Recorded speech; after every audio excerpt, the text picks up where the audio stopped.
The vast Pacific sky stretched endlessly, a place where sunlight could blaze with dazzling brilliance one moment and vanish into storm clouds the next. High above the rolling waves, the theatre of war unfolded in silence broken only by the roar of engines. Imagine looking upward from the deck of a ship or from the edge of a jungle airstrip and seeing massive silhouettes cutting across the horizon.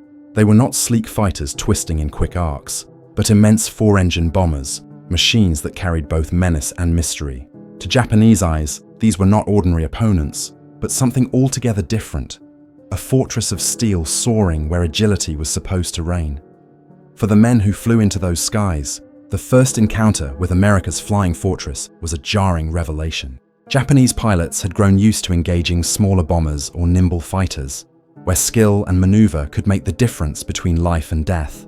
The B-17, however, presented itself like a floating citadel, bristling with gun turrets that seemed to watch every approach. Its very presence shifted the tone of the battlefield. Suddenly, the air war was no longer just about speed and precision.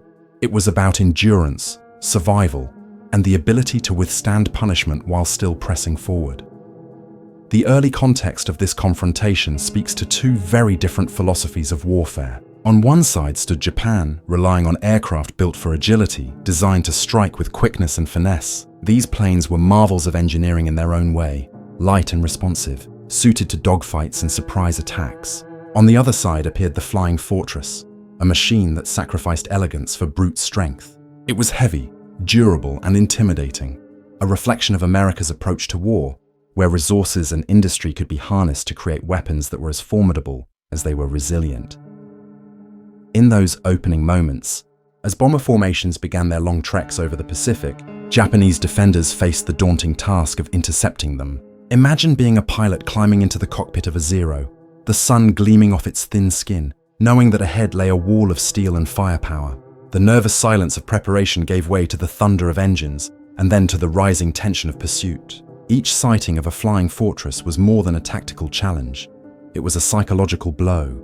It whispered a new truth, that the skies were changing, and that the dominance once taken for granted would soon be contested by a machine designed to outlast even the fiercest attack. The hook of this story rests in the sheer contrast of perception. To an observer on the ground, the arrival of the flying fortress was awe-inspiring, a spectacle of size and sound that filled the sky.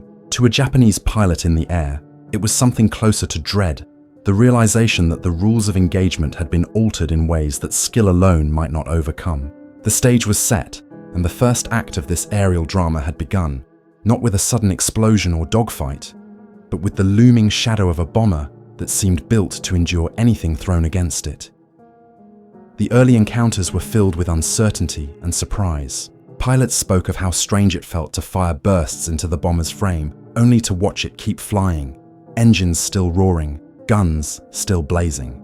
The resilience of the flying fortress was not just mechanical, it was psychological, planting seeds of doubt that grew with each clash. As more of these bombers appeared, escorted by fighters or flying in disciplined formations, the air itself seemed to change character. The sky was no longer just a space of maneuver and skill. It had become a battleground defined by endurance and overwhelming presence. Thus, the hook and early context of this story is not merely about the introduction of a new aircraft. It is about the shift in atmosphere, the moment when Japanese aviators, once confident in their mastery of the skies, began to sense that the war above the Pacific would not be fought on familiar terms. The Flying Fortress, with its massive frame and unyielding presence, carried with it not only bombs, but also a new kind of fear. It marked the opening chapter in a struggle that would reshape the way both sides understood the nature of aerial combat. When Japanese pilots first engaged the Flying Fortress, their confidence was rooted in years of dominance in the air. The Mitsubishi Zero, light and agile, had carried them to stunning victories in the early stages of the Pacific War. Its ability to outmaneuver nearly any opponent had become legendary, and its pilots believed that with skill and precision, no enemy was beyond their reach. Yet when the Zero formations encountered the B-17, that belief began to fracture. What they expected to be another clash of speed and reflex quickly revealed itself as something far more dangerous. Imagine the first passes, Zeros diving from above, guns blazing, aiming for what should have been vulnerable points on the bomber's vast frame. Instead of breaking apart, the flying fortress absorbed the punishment, its armor shielding vital systems, its engines still pushing it forward. Japanese pilots, accustomed to seeing their prey crippled after just a few well-placed bursts, were startled to find the bomber pressing on, scarred but unshaken. Even as they circled for another attack, the fortress answered with disciplined bursts of defensive fire. It was like trying to strike a wall that could fight back, and every approach was met with streams of bullets from a dozen angles. The contrast was stark. Where Japanese aircraft embodied elegance and maneuverability, the American bomber embodied mass and survivability. It was not designed to evade, but to endure, to take the blows and still deliver its payload. For the pilots of the Zero, this difference was disorienting. Their tactics, honed for speed and precision strikes, suddenly felt inadequate against a machine that refused to crumble under their assaults, the very qualities that had given the Japanese an edge. Lightness, agility, the ability to dance through the sky, seemed powerless against the brute strength of the fortress. Defensive firepower was another revelation that turned confidence into dread. The flying fortress bristled with gun turrets, each positioned to cover a different arc of the sky. Nose, tail, belly, and sides, all were protected by gunners who watched the skies with cold discipline. For a Japanese pilot making his run, it felt like flying into a storm of steel. Bullets traced glowing lines through the air, forcing attackers to weave desperately or face destruction. Bravery alone was no match for the overlapping fields of fire that punished every reckless move. The hunter's role had been reversed, and the predator suddenly found itself hunted in return. This contrast was not merely technical, but psychological. Japanese pilots had once relished the chase, confident that their skill could tilt the odds in their favor. Against the fortress, they began to feel doubt creeping into the cockpit. Each attack meant gambling with survival, not just for themselves, but for their comrades who often did not return. The enemy they faced was not a single pilot in a fragile craft, but an entire crew working in unison inside a fortress of steel. It was as if the very spirit of aerial warfare had shifted, from duels of agility to contests of endurance and firepower. Over time, the shock of this contrast deepened. Reports circulated among squadrons of bombers that simply refused to fall, of comrades lost in waves of defensive fire, of missions that ended with no reward except casualties. The old methods were failing, and every engagement made it clearer that the flying fortress was not just another opponent, but a new kind of enemy. In those moments of realization, the confidence of Japan's airmen began to erode, and the dread of facing the fortress grew heavier with each passing day. What had begun as a contest of skill had transformed into a test of survival, and the skies of the Pacific would never feel the same again. The flying fortress did not simply appear in the skies by chance. Its story began years before the Pacific War erupted, in the minds of American engineers who believed the future of warfare would depend on aircraft that could strike deep into enemy territory and return home alive. At Boeing's design tables in the 1930s, the idea took shape. They envisioned a bomber unlike any before it, one that carried not only a heavy load of bombs, but also the ability to defend itself from every direction. In their plans, survival was as important as destruction, and from that vision emerged the B-17, later nicknamed the Flying Fortress. The philosophy behind the B-17 was radically different from that of Japanese aircraft designers. Japan's focus lay on building planes that were fast, nimble, and deadly in one-on-one combat. Weight was stripped away wherever possible, even at the cost of protection. American designers chose another path. They built a machine that could absorb punishment, survive damage, and still keep flying. Layers of armor, self-sealing fuel tanks, and redundant systems turned the bomber into something more than a target. It was a fortress in the air, designed to defy destruction while it completed its mission. As war loomed, the United States saw the B-17 as not just a weapon, but a statement of industrial and strategic intent. Factories were readied, workers trained, and soon production rolled forward at a scale few nations could match. When the Pacific War erupted after Pearl Harbor, these bombers became symbols of America's vast resources. For Japan, whose aviation industry could not match the scale of American production, every B-17 that appeared in the sky was more than a single machine. It was a reminder of the industrial power that lay across the ocean, waiting to be unleashed in ever greater numbers. Imagine standing on a Pacific Island airstrip in the early 1940s as one of these bombers thundered down the runway. The roar of 4 engines filled the air, rattling the earth and shaking the chests of men who watched. Its takeoff was less graceful than a fighter's swift leap into the sky, but instead a rising force, heavy and deliberate, lifting tons of steel into the air. Once airborne, its silhouette against the sun was unmistakable. It looked massive compared to the slim forms of the Zero, and for those who faced it in combat, it promised a battle where speed and agility alone would not guarantee survival. The crew inside the flying fortress added another layer to its strength. Unlike the lone pilot of a Zero, a B-17 carried a team of 10 men, each with a role to play. The pilot and co-pilot guided the ship.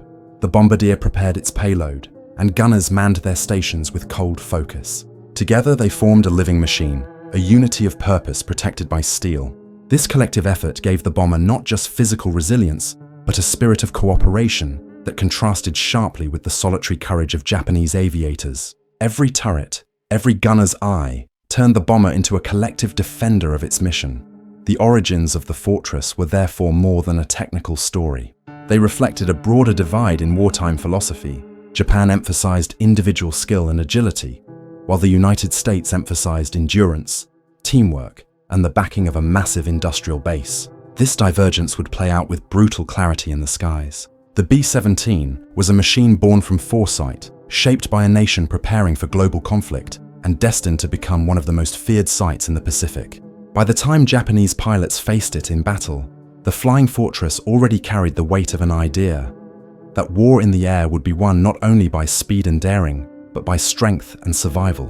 When the flying fortress finally clashed with Japanese forces in the Pacific, the battlefield was transformed into a brutal proving ground. For Japanese pilots, accustomed to quick victories against lightly armored aircraft, the first attacks on the B-17 felt disorienting. Bursts of machine gun fire riddled its frame, yet the bomber continued forward, engines still roaring and wings still steady. What should have been a quick kill turned into a punishing exchange. Each fortress seemed to carry with it not only steel and firepower, but a defiance that unnerved its attackers. The skies that once belonged to the Zero now echoed with the sound of a machine that refused to fall. Every approach toward the bomber was perilous. Zeros diving from above or swooping in from the side were met with streams of tracer fire. The fortress bristled with turrets, each one manned by a determined gunner who scanned the horizon for threats. Imagine being a Japanese pilot in that moment, the cockpit vibrating with the thunder of your own weapons, yet your path lit up by fiery lines of bullets cutting across the air. The sheer volume of fire forced attackers into desperate maneuvers, many never returning from the assault. It was a deadly gauntlet, and even the most experienced aviators began to question the cost of each mission. The psychological impact on Japanese squadrons grew heavier with every sortie. Missions that once promised swift success now carried grim uncertainty. Pilots spoke of bombers that seemed nearly invincible, of formations that could absorb wave after wave of attacks while still reaching their targets. Each engagement drained morale as comrades were lost with little to show for their sacrifice. The fortress turned the act of interception into a struggle for survival. Instead of hunting, the Japanese often felt hunted themselves, their numbers thinned by the guns of the very aircraft they sought to destroy. For the Americans inside those bombers, the experience was no less harrowing. The noise of engines mixed with the clatter of machine guns, and the sharp stench of gunpowder filled the air.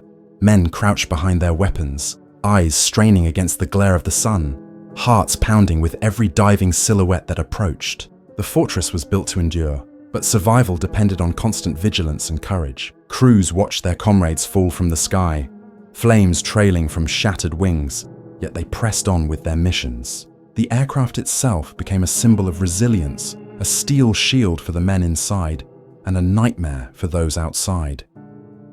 On the battlefield, the fortress not only protected itself, it delivered punishment. Despite the relentless attacks, many bombers reached their objectives, unleashing destruction on strategic targets before limping back home, riddled with holes yet still aloft.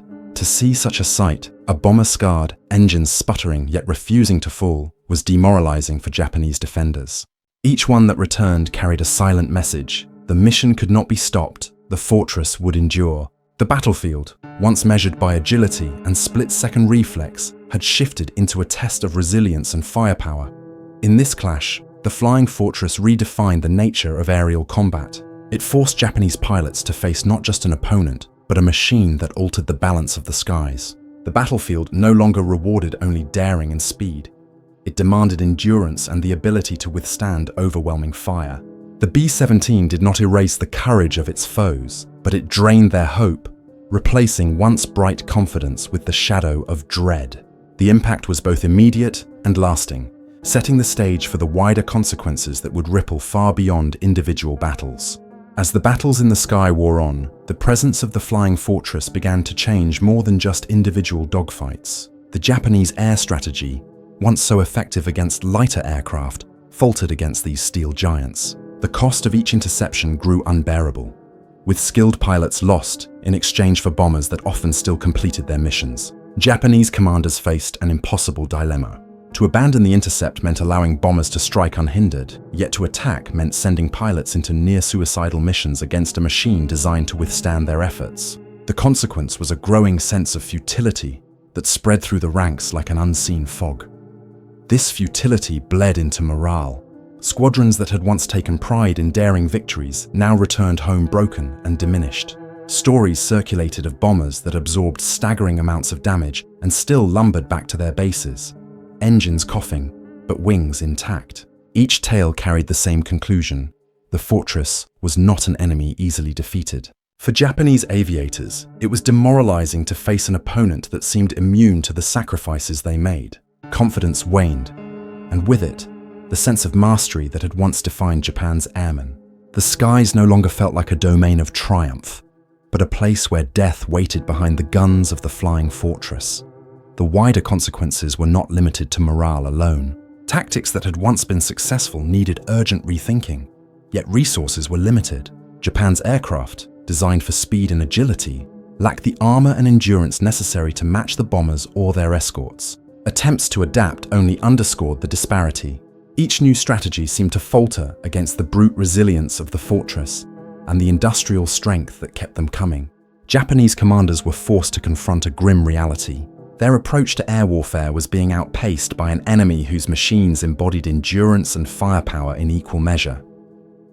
Imagine being a young pilot, ordered to climb into the cockpit knowing full well what awaited in the clouds above. The smell of fuel filled the air, the chatter of ground crews faded as engines roared, and a sense of dread crept in with every mission. Each takeoff felt like a roll of the dice, with comrades often failing to return from their sorties. Against the fortress, bravery felt wasted, as if courage was being poured into a vessel with no bottom. It was no longer simply about fighting an enemy, it was about confronting the crushing weight of inevitability, the sense that the sky itself had turned against them. For the Americans, the consequences were equally significant, though of a different kind.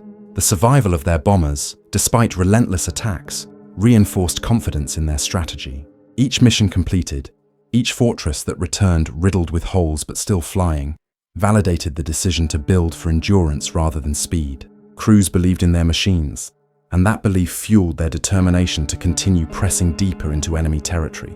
The bomber became not just a weapon, but a symbol of American persistence, a steel embodiment of the nation's industrial might and unwavering resolve. The wider consequences of these encounters extended beyond tactics and morale to the very balance of the war. Each failed interception drained Japan's limited pool of experienced pilots, men whose skills could not be easily replaced. Meanwhile, America's factories ensured that new bombers replaced those that were lost, keeping the pressure constant. The scales of war tipped gradually but unmistakably. In the skies above the Pacific, the fortress was more than a machine of destruction. It was a relentless reminder of imbalance, of a war that could not be won by courage alone, and of the growing shadow of inevitability that hung over Japan's defenders. The climax of the struggle between Japanese fighters and the flying fortress arrived not in a single decisive battle, but in the steady accumulation of losses, doubts, and bitter realizations. Each mission against the B-17 pushed Japanese pilots further into despair, as bravery yielded little reward and sacrifice produced no lasting victory. The pattern became tragically familiar. Squadrons would rise into the sky, engage the looming bombers, and return with fewer men, their stories echoing the same theme. The fortresses pressed forward, their payloads released on vital targets, while the Zero pilots who opposed them fell in numbers too high to sustain. It was in this grinding repetition that the breaking point revealed itself. Imagine being a Japanese pilot in the cockpit of a Zero, eyes fixed on a formation of fortresses ahead. The sun glinted off their massive frames, the roar of their engines carried on the wind, and every approach promised danger. As you closed the distance, gunfire erupted from every angle, streaks of tracer rounds carving lines across the sky. You weaved and dodged, the air trembling with the shock of bullets passing close.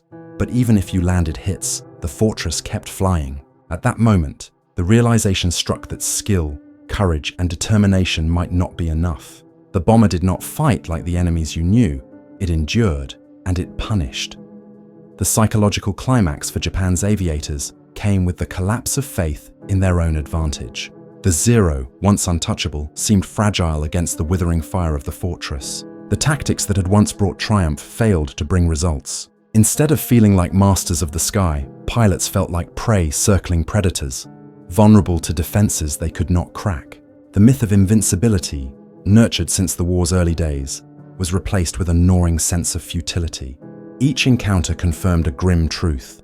The balance had shifted, and the courage of individuals could not overturn the strength of machines built for survival. For the American crews, the climax took a different form. The strain of long missions, the constant threat of interception, and the sight of comrades falling from the sky weighed heavily. Yet each return, each fortress limping back with engines damaged and fuselage torn, became a testament to resilience. Inside the bomber, men endured fear, exhaustion, and loss, yet their faith in their aircraft hardened into conviction. The fortress had been tested by fire, and time and again it had proven its worth. In those moments, the bomber was more than steel. It was hope, endurance, and proof that the strategy of endurance could prevail. The larger climax of this clash was not measured in a single turning point, but in the shifting momentum of the air war. Japan could not replace its lost pilots fast enough, and each encounter with the flying fortress drained its strength further. The United States, fueled by vast industrial might, sent more bombers into the skies, each one carrying the same threat and the same resilience. The imbalance grew undeniable, and in the hearts of Japanese defenders, the dread of facing the fortress became as powerful as the bombs it carried.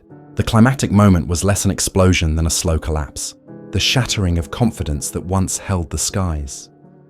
By the time this climax unfolded fully, the outcome was already written in the smoke and fire above the Pacific. Japanese pilots who had once believed in their ability to master any opponent now entered battle with a sense of resignation. The fortress had transformed from a weapon into a symbol of inevitability, a presence that drained the will to resist. The climax was not only in the battles themselves, but in the minds of those who fought them, where hope gave way to despair, and where the shadow of defeat grew longer with every passing mission.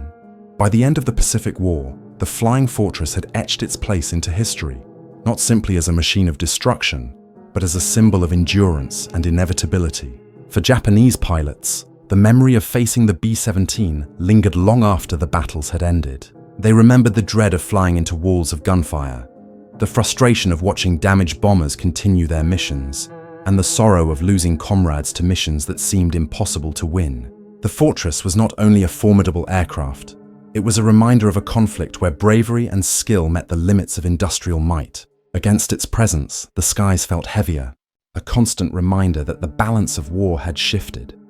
For the Americans who flew and defended the fortress, the legacy was one of resilience and shared sacrifice. Crews endured long missions across hostile skies, huddled together in the belly of a machine that demanded vigilance and courage from every man on board.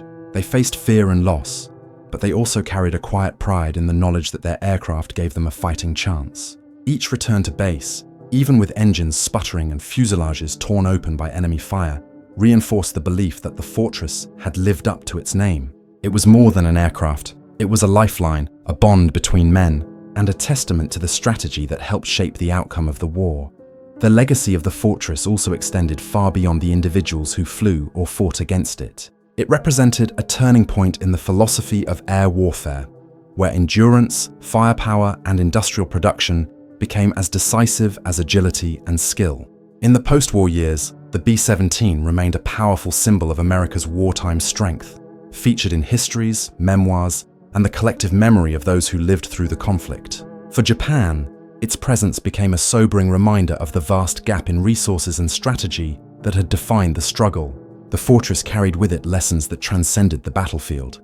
Lessons about the future of warfare and the price of resistance against overwhelming force. Closing the story of the Flying Fortress is to acknowledge both its power and its meaning. It was not invincible, and many were lost in battle, but the image that endured was of a bomber that returned home against all odds. For those who faced it, the memory carried weight, a mixture of respect and fear, of loss and inevitability. The skies of the Pacific bore witness to this clash, where courage met steel, and where the balance of the war shifted with every mission completed. The B-17's legacy is not only in the bombs it dropped, but in the shadow it cast over its enemies and the confidence it instilled in its crews. In that shadow, the history of the Pacific Air War was forever changed.